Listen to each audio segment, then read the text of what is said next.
Hi friends, welcome back to my YouTube channel Ashwini Arivu. ಇವತ್ತಿನ ವ್ಲಾಗ್ನ start ಮಾಡಿದ್ದೀನಿ. ಈಗ ಟೈಮ್ 8:30 ಆಗಿದೆ. ಮಾರ್ನಿಂಗ್ ಬ್ರೇಕ್ಫಾಸ್ಟ್ ಎಲ್ಲ ಪ್ರಿಪೇರ್ ಮಾಡಿ ನನ್ನ ಮಗಳನ್ನ ಸ್ಕೂಲ್ಗೆ ರೆಡಿ ಮಾಡಿ ಅವಳಿಗೆ ಡ್ರಾಪ್ ಮಾಡಿ ಬಂದು ಮನೆಗೆ ಹೋಗೋದಕ್ಕಿಂತ ಮುಂಚೆ ಸ್ವಲ್ಪ ವೆಜಿಟೇಬಲ್ಸ್ ಹಾಗೆ ಫ್ರೂಟ್ಸ್ನ ತೊಗೊಂಡು ಹೋಗೋಣ ಅಂತ ಸ್ಟಾರ್ ಮಾರ್ಕೆಟ್ಗೆ ಬಂದಿದ್ದೀನಿ. ನಿಮ್ಮೆಲ್ಲರಿಗೂ ಗೊತ್ತಿರೋ ಹಾಗೆ ನಾನು ಯಾವಾಗಲೂ ಸ್ಟಾರ್ ಮಾರ್ಕೆಟಲ್ಲೇ ಫ್ರೂಟ್ಸ್ ಅಥವಾ ವೆಜಿಟೇಬಲ್ಸ್ಗಳನ್ನ ಶಾಪ್ ಮಾಡೋದಕ್ಕೆ ಇಷ್ಟಪಡ್ತೀನಿ. ಬಿಕಾಸ್ ಒಂದೇ ಪ್ಲೇಸಲ್ಲಿ ನಿಮಗೆ different types of fruits, vegetables, ಹಾಗೆ ಸೊಪ್ಪು, ಹೂವು ಆಗಿರಬಹುದು, ಪ್ರತಿಯೊಂದು ಕೂಡ ಸಿಗುತ್ತೆ. ಬೇರೆ ಬೇರೆ ಕಡೆ ಹೋಗಿ ಶಾಪ್ ಮಾಡಬೇಕು ಅನ್ನೋ ಒಂದು ನೆಸೆಸಿಟಿ ಬರೋದಿಲ್ಲ. ಸೊ ಆದ್ದರಿಂದ ಆಲ್ಮೋಸ್ಟ್ ನನ್ನ ಮನೆಗೆ ಏನೇ ಬೇಕು ಅಂದರೆ ಲೈಕ್ ವೆಜಿಟೇಬಲ್ಸ್, ಫ್ರೂಟ್ಸು, ಸೊಪ್ಪು ಏನೇ ತೊಗೊಳ್ಬೇಕಂದ್ರೂ ಸ್ಟಾರ್ ಮಾರ್ಕೆಟ್ಗೆ ಬರ್ತೀನಿ. ಸೊ ನೋಡ್ತಾ ಇರಬಹುದು ಎಷ್ಟು ರೀತಿಯಾದಂಥ ಹಣ್ಣುಗಳು, ತರಕಾರಿಗಳು, ಸೊಪ್ಪು, ಹೂವು ಎಲ್ಲ ಇಲ್ಲೇ ಸಿಗುತ್ತೆ. ಅಷ್ಟೇ ಅಲ್ಲ, ಹೊರಗಡೆಗೆ ಕಂಪೇರ್ ಮಾಡಿದ್ರೆ, ಬೇರೆ ಕಡೆಗೆ ಕಂಪೇರ್ ಮಾಡಿದ್ರೆ ಈ ಪ್ಲೇಸಲ್ಲಿ ನನಗೆ ಸ್ವಲ್ಪ ರೀಸನಬಲ್ ಆಗಿ ಫ್ರೂಟ್ಸ್ ಆ್ಯಂಡ್ ವೆಜಿಟೇಬಲ್ಸ್ ಸಿಗುತ್ತೆ ಅಂತ ನನಗೆ ಪರ್ಸ್ನಲಿ ಅನಿಸುತ್ತೆ. ಸೊ ಆದ್ದರಿಂದ ನಾನು ಯಾವಾಗಲೂ ಸ್ಟಾರ್ ಮಾರ್ಕೆಟ್ಗೆ ಬಂದು ವೆಜಿಟೇಬಲ್ಸ್ ಹಾಗೆ ಫ್ರೂಟ್ಸ್ಗಳನ್ನ ನಾನು ಶಾಪ್ ಮಾಡ್ತೀನಿ. ಯೂಶಲಿ ನಾನು ಮನೆಗೆ ಈರುಳ್ಳಿ, ಬೆಳ್ಳುಳ್ಳಿ, ಶುಂಠಿ ಇಂಥದ್ದನ್ನೆಲ್ಲ 1 ಮಂತ್ಗೆ ಎಷ್ಟು ಬೇಕೋ ಅಷ್ಟು ನಾನು ಶಾಪ್ ಮಾಡಿ ಇಟ್ಕೊಳ್ತೀನಿ. ಬಟ್ ಫ್ರೂಟ್ಸ್ ಆ್ಯಂಡ್ ವೆಜಿಟೇಬಲ್ಸ್ನ ಮಾತ್ರ ವೀಕಿಗೆ ಎಷ್ಟು ಬೇಕೋ ಅಷ್ಟು ಮಾತ್ರ ತೊಗೊಂಡು ಇಟ್ಕೊತೀನಿ. ಬಿಕಾಸ್ ಮನೆ ಹತ್ರಕ್ಕೆಲ್ಲ ಸ್ಟಾರ್ ಮಾರ್ಕೆಟ್ ಇರೋದ್ರಿಂದ 1 ವೀಕಿಗೆ ಎಷ್ಟು ಬೇಕೋ ಅಷ್ಟು ಮಾತ್ರ ತೊಗೊಂಡು ನಾನು ಯೂಸ್ ಮಾಡ್ಕೊಳ್ತೀನಿ. ಓಕೆ ಫ್ರೆಂಡ್ಸ್, ಫೈನಲಿ ಈ ವೀಕಿಗೆ ಮನೆಗೆ ಏನೆಲ್ಲ ಫ್ರೂಟ್ಸ್ ಆ್ಯಂಡ್ ವೆಜಿಟೇಬಲ್ಸ್ಗಳನ್ನ ಬೇಕಿತ್ತೋ ಅದನ್ನು ತೊಗೊಂಡು ಬಿಲ್ಲಿಂಗ್ ಮಾಡಿಸಿ ಇವಾಗ ಮನೆಗೆ ರಿಟರ್ನ್ ಹೊರಟಿದ್ದೀನಿ. ಓಕೆ ಫ್ರೆಂಡ್ಸ್, ಫೈನಲಿ ಈಗ ಮನೆಗೆ ಬಂದಿದ್ದೆ. ಫಸ್ಟು ವೆಜಿಟೇಬಲ್ಸ್ಗಳನ್ನೆಲ್ಲ ಫ್ರಿಜ್ಜಲ್ಲಿ ಎತ್ತಿಟ್ಕೊಳ್ಳೋಣ ಅಂತ ತೆಗೆದಿಟ್ಕೊಳ್ತಾ ಇದ್ದೀನಿ. ಪರ್ಸ್ನಲಿ ನನಗೆ ಕೆಲಸಗಳನ್ನ ಪೆಂಡಿಂಗ್ ಇಟ್ಕೊಂಡ್ರೆ ಅಷ್ಟು ಇಷ್ಟ ಆಗೋದಿಲ್ಲ. ಸೊ ಆದ್ದರಿಂದ ಮನೆಗೆ ಬಂದಿದ್ದೆ ಫಸ್ಟು ವೆಜಿಟೇಬಲ್ಸ್ಗಳನ್ನೆಲ್ಲ ಎತ್ತಿಟ್ಕೊಳ್ತಾ ಇದ್ದೀನಿ.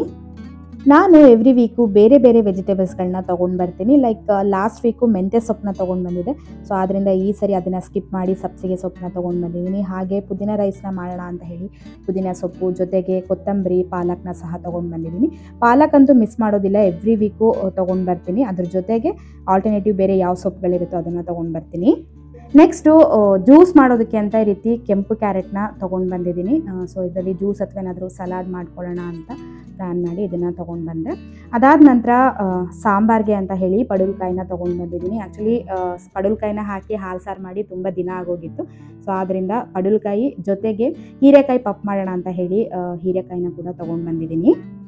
ಓಕೆ ಫ್ರೆಂಡ್ಸ್, ನೋಡಿದ್ರಲ್ಲ, 1 ವಾರಕ್ಕೆ ಅಂದರೆ 6 ದಿನದ ಮಟ್ಟಿಗೆ ಎಷ್ಟು ನನಗೆ ವೆಜಿಟೇಬಲ್ಸ್ ಹಾಗೆ ಸೊಪ್ಪು ಬೇಕಾಗುತ್ತೋ ಅಷ್ಟನ್ನು ಮಾತ್ರ ತೊಗೊಂಡು ಬಂದಿದ್ದೀನಿ. ನೆಕ್ಸ್ಟು ಮನೆಯಲ್ಲಿ ಆಲ್ರೆಡಿ ಫ್ರೂಟ್ಸ್ಗಳಿದ್ದರಿಂದ ಈ ಸರಿ ಜಸ್ಟ್ ನೇಂದ್ರ ಬಾಳೆಹಣ್ಣ ಮಾತ್ರ ತೊಗೊಂಡು ಬಂದಿದ್ದೀನಿ. ಬಿಕಾಸ್ ಇದು ಎವ್ರಿ ವೀಕು ಖಾಲಿ ಆಗಿಬಿಡುತ್ತೆ. ಸೊ ಆದ್ದರಿಂದ ಹೋದಾಗೆಲ್ಲ ಫ್ರೆಶ್ ಆಗಿ ಮತ್ತೆ ತೊಗೊಂಡು ಬರ್ತೀನಿ. ಈ ನೇಂದ್ರ ಬಾಳೆಹಣ್ಣ ಕೇರಳ ಬಾಳೆಹಣ್ಣು ಅಂತ ಕೂಡ ಕರೀತಾರೆ. ಇದನ್ನು ಮಕ್ಕಳಿಗೆ ಯಾವ ಸೀಸನ್ ಆದರೂ ಬೇಕಾದರೂ ಕೊಡಬಹುದು. ಕಫ ಆಗೋದು ಅಥವಾ ಏನಾದರೂ ಶೀತ ಆಗೋದು ಆ ರೀತಿ ಏನೂ ಪ್ರಾಬ್ಲಮ್ ಆಗೋದಿಲ್ಲ. ಅಷ್ಟೇ ಅಲ್ಲ, ಇದರಲ್ಲಿ ತುಂಬಾ ಹೆಚ್ಚು ವಿಟಮಿನ್ಸ್ ಹಾಗೆ ಮಿನರಲ್ಸ್ಗಳಿರೋದ್ರಿಂದ ನಮ್ಮ ಹೆಲ್ತಿಗೆ ತುಂಬಾ ಒಳ್ಳೆಯದು. ಸೊ ಆದ್ದರಿಂದ ಮಿಸ್ ಮಾಡದೆ ಎವ್ರಿ ವೀಕು ಈ ಬನಾನನ ನಾನು ತೊಗೊಂಡು ಬರ್ತೀನಿ. ಓಕೆ ಫ್ರೆಂಡ್ಸ್, ಈಗ ಸೊಪ್ಪನ್ನೆಲ್ಲ ಬಿಡಿಸ್ಕೊಂಡು ಎತ್ತಿಟ್ಕೊಂಡು ಮತ್ತೆ ಕೆಲಸನೆಲ್ಲ ಮುಗಿಸಿ ಅಂದರೆ ಲಂಚ್ ಎಲ್ಲ ಪ್ರಿಪೇರ್ ಮಾಡಿ ನನ್ನ ಮಗಳು ಸ್ಕೂಲ್ ಹತ್ರ ಹೋಗಬೇಕು. ಸೊ ಮತ್ತೆ ಸ್ಕೂಲ್ಗೆ ಹೋದ್ಮೇಲೆ ಈ ವ್ಲಾಗ್ನ ಕಂಟಿನ್ಯೂ ಮಾಡ್ತೀನಿ. Hi friends, welcome back to my vlog. Actually ಇವತ್ತು ನನ್ನ ಮಗಳ ಸ್ಕೂಲಲ್ಲಿ ಸ್ಕೇಟಿಂಗ್ ಕಾಂಪಿಟೇಷನ್ ಇದೆ. ಅದರಲ್ಲಿ ನನ್ನ ಮಗಳು ಕೂಡ ಪಾರ್ಟಿಸಿಪೇಟ್ ಮಾಡ್ತಾ ಇರೋದ್ರಿಂದ ಇವತ್ತು ಸ್ಕೂಲ್ ಹತ್ರ ಬಂದಿದ್ದೀನಿ. ಈ ಒಂದು ಸ್ಕೇಟಿಂಗ್ ಕಾಂಪಿಟೇಷನಲ್ಲಿ ಆಲ್ರೆಡಿ ಸ್ಕೇಟಿಂಗ್ನ ಕಲಿತು ಇಲ್ಲೂ ಪ್ರಾಕ್ಟೀಸ್ ಮಾಡ್ತಾ ಪಾರ್ಟಿಸಿಪೇಟ್ ಮಾಡ್ತಾ ಇರೋರಿದ್ದಾರೆ. ಹಾಗೆಯೇ ಈಗ ಕಲಿತಾ ಇರೋವಂಥ ಸ್ಟೂಡೆಂಟ್ಸ್ಗಳು ಕೂಡ ಈ ಒಂದು ಸ್ಕೇಟಿಂಗ್ ಕಾಂಪಿಟೇಷನಲ್ಲಿ ಪಾರ್ಟಿಸಿಪೇಟ್ ಮಾಡ್ತಾ ಇದ್ದಾರೆ. ನನ್ನ ಮಗಳು ಲಾಸ್ಟ್ 7 ಮಂತ್ಸಿಂದ ಈ ಸ್ಕೇಟಿಂಗ್ನ ಪ್ರಾಕ್ಟೀಸ್ ಮಾಡ್ತಾ ಇದ್ದಾಳೆ. ನಾನು ಕೂಡ ಇದುವರೆಗೂ ಅವಳು ಹೇಗೆ ಆಡ್ತಾಳೆ ಅಂತ ನೋಡಿಲ್ಲ. ಸೊ ಆದ್ದರಿಂದ ತುಂಬಾ ವೆಯ್ಟ್ ಮಾಡ್ತಾ ಇದ್ದೀನಿ ಅವಳು ಇವತ್ತು ಹೇಗೆ ಪರ್ಫಾರ್ಮ್ ಮಾಡ್ತಾಳೆ ಅಂತ ನೋಡೋದಕ್ಕೆ.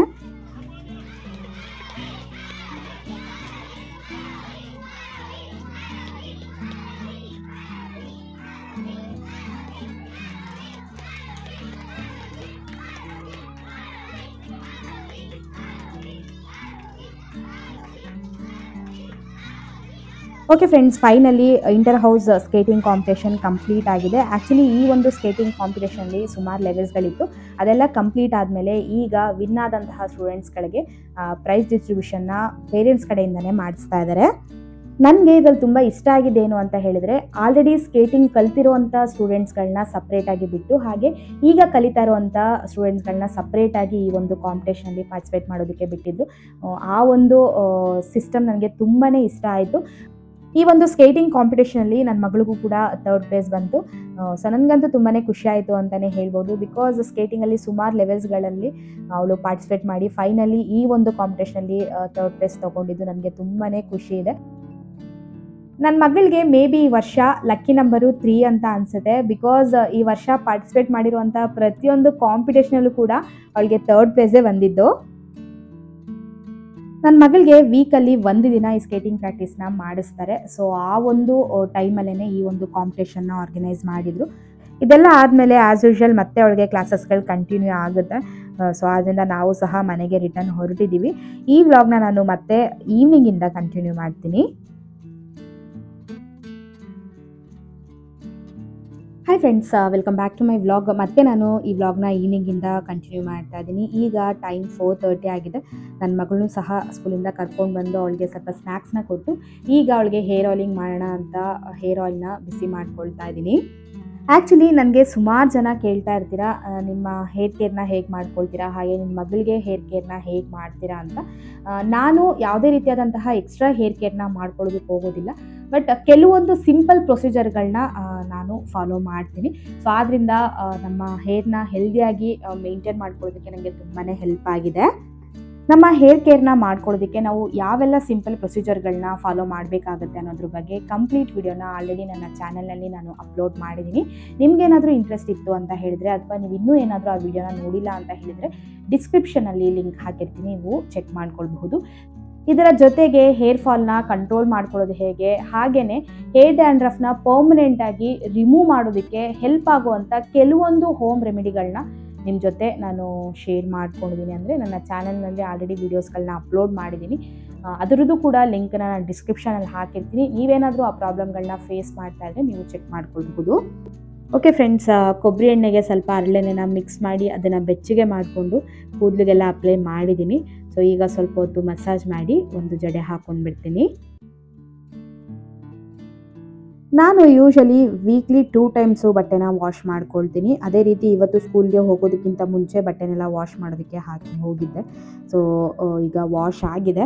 ಸೊ ಆದ್ದರಿಂದ ಆಲ್ರೆಡಿ ಹಾರಾಕಿದ್ದಂತಹ ಬಟ್ಟೆನೆಲ್ಲ ತೆಗೆದು ಈಗ ಬೇರೆ ಬಟ್ಟೆನ ಒಣಗಾಕೊಳ್ತೀನಿ. ನಾನು ಬಟ್ಟೆಗಳನ್ನ ಒಣಗಾಕೋದಕ್ಕೆ ವಾಲ್ ಹ್ಯಾಂಗಿಂಗ್ ಸ್ಟ್ಯಾಂಡ್ ಒಂದನ್ನು ಅಮೆಝಾನಿಂದ ತರಿಸ್ಕೊಂಡು ಫಿಕ್ಸ್ ಮಾಡಿಸ್ಕೊಂಡಿದ್ದೆ. ಬಟ್ ಈ ನಡುವೆ ಯಾಕೋ ಅದು ಫಿಕ್ಸ್ ಮಾಡಿದ್ದಲ್ಲ, ಅದ್ರದ್ದು ಸ್ಕ್ರೂ ಬಂದು ಲೂಸ್ ಆಗೋಗಿತ್ತು. ಸೊ ಆದ್ದರಿಂದ ಬಟ್ಟೆನ ಹಾರಾಕೋದಕ್ಕಿಂತ ಮುಂಚೆ ನನ್ನ ತಮ್ಮನಿಗೆ ಹೇಳಿ ಆ ಸ್ಕ್ರೂನ ಸ್ವಲ್ಪ ಟೈಟ್ ಮಾಡಿಸ್ಕೊಂಡೆ. ಅದು ಸ್ವಲ್ಪ ಲೂಸ್ ಆಗಿತ್ತು ಅಷ್ಟೇ. ಬಟ್ ನಾವು ಬಟ್ಟೆ ಒಣಗಾಕಿದಾಗ ಬಟ್ಟೆ ಸ್ವಲ್ಪ ಭಾರ ಇರುತ್ತೆ, ಗಟ್ಟಿರೋದ್ರಿಂದ ಭಾರ ಇರುತ್ತೆ.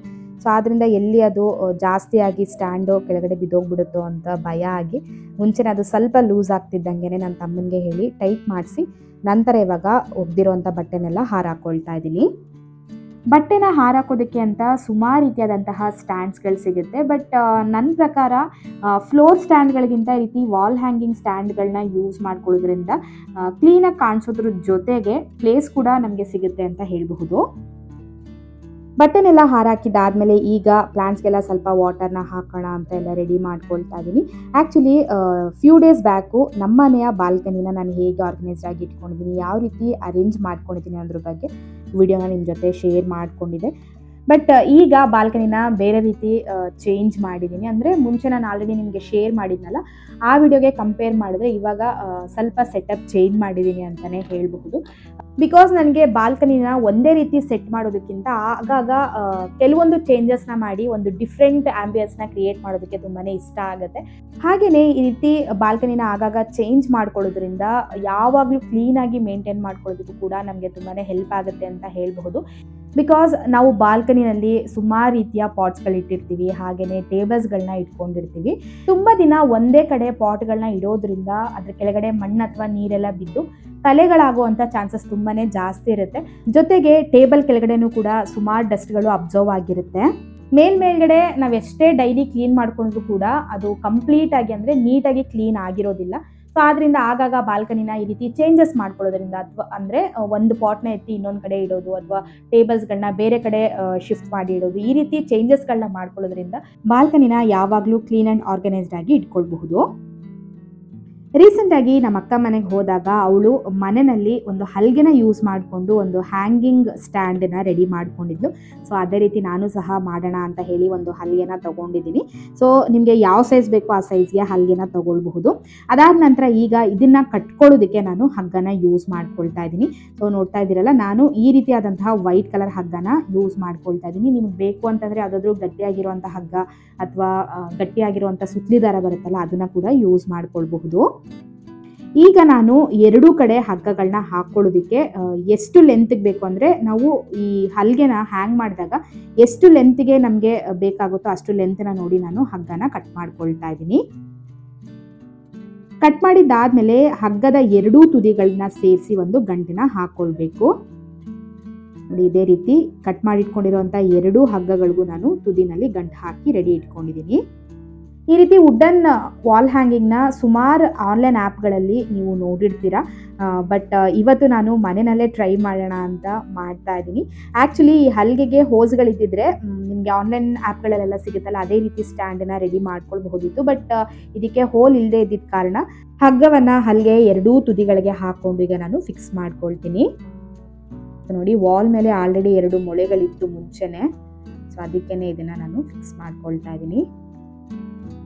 ನಿಮ್ಮ ಹತ್ರ ಏನಾದರೂ ಡ್ರಿಲ್ಲಿಂಗ್ ಮಿಷಿನ್ ಇತ್ತು ಅಂತ ಹೇಳಿದ್ರೆ ಅದನ್ನು ಯೂಸ್ ಮಾಡಿಕೊಂಡು ಹಲ್ಗೆನ ಹೋಲ್ ಮಾಡಿ ಕೂಡ ಯೂಸ್ ಮಾಡ್ಕೊಳ್ಬಹುದು. 2 ಸ್ಟೆಪ್ ಅಥವಾ 3 ಸ್ಟೆಪ್ ರೀತಿ ಮಾಡ್ಕೊಳ್ಬಹುದು. ಬಟ್ ನನ್ನ ಹತ್ರ ಡ್ರಿಲ್ಲಿಂಗ್ ಮಿಷಿನು ಇಲ್ಲದೇ ಇದ್ದಿದ್ದ ಕಾರಣ ಈ ರೀತಿ ಒಂದು ಸೆಟ್ಟನ್ನು ಮಾಡ್ಕೊಂಡಿದ್ದೀನಿ. ನೋಡಿ, ಇದನ್ನು ವಾಲ್ಗೆ ಫಿಕ್ಸ್ ಮಾಡ್ಕೊಂಡಿದ್ದೀನಿ. ಇದ್ರ ಮೇಲ್ಗಡೆ ನೀವು ಏನು ಬೇಕಾದರೂ ಇಟ್ಕೊಳ್ಬಹುದು. ಸ್ಮಾಲ್ ಪ್ಲಾಂಟ್ಸ್ ಆಗಿರಬಹುದು ಅಥವಾ ಏನಾದರೂ ಡೆಕೋರ್ ಐಟಮ್ಸ್ಗಳು, ಡಾಲ್ಸ್ಗಳು, ಈ ರೀತಿ ಏನು ಬೇಕಾದರೂ ಇಟ್ಕೊಳ್ಬಹುದು.